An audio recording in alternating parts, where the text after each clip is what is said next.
Oi, gente, tudo bem? Bem-vindos aqui a mais uma resenha. A gente vai falar de A Revolução dos Bichos na versão HQ, texto de George Orwell e adaptação, então, pela Editora do Brasil. Já é um livro que caiu em domínio público, então você vai encontrar várias versões, histórias em quadrinhos, ou texto integral, em várias editoras. Mas esse aqui é um livro extremamente importante e atemporal. Ele fala do sonho do porco major, que ele diz: camaradas, quero compartilhar o sonho que tive. Então ele diz que os animais são explorados pelos humanos e que isso não deveria mais acontecer, que eles eram escravos, eles não usufruíam muito daquilo que eles produziam, pouco comiam, enfim. Então, camaradas, 2 patas, não, 4 patas, sim. Então o Sr. Jones, que era o dono da granja, foi expulso dessa granja. E depois da morte do porco major, a revolução foi liderada pelo Bola de Neve e Napoleão.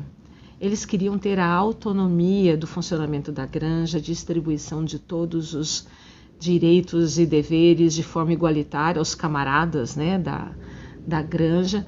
Porém, nós temos uma ponta de diferença em relação aos porcos. Os porcos iriam liderar tudo e, no fim das contas, usufruir mais. Dessa movimentação do celeiro à noite para a organização dessa revolução, surge o animalismo. Os animais se organizavam, surgiram alguns questionamentos como: essa revolução é inevitável, então por que temos que fazer alguma coisa?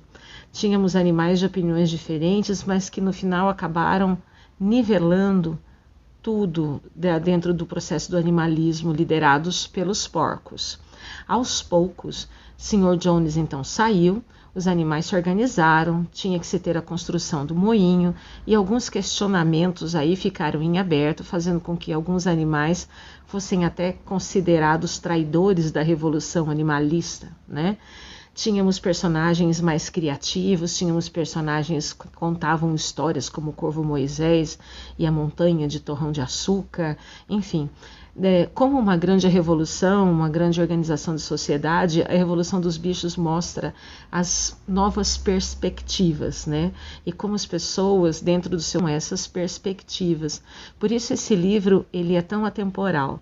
Quando você fala sobre modo de vida, organização de sociedade, história, geografia, enfim, você traz essa perspectiva de vida individual e em grupo.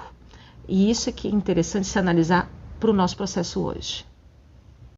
Esses animais que são considerados traidores da revolução acabam meio que se organizando, porque a granja por si não caminhava sozinha, precisava de materiais externos para a construção do moinho, e essa figura do Sr. Jones, que ele era como um lembrete aos animais de que os homens tinham uma vida melhor do que os porcos e os outros animais.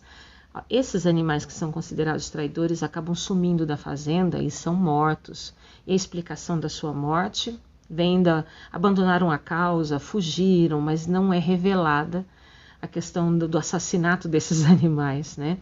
Enfim, os porcos vão tomando muito mais a liderança. Se você for analisando as ilustrações, fica muito claro que é como se fosse uma humanização desses animais. Então, eu acho muito interessante o processo que a Editora do Brasil teve, esse cuidado na construção das imagens.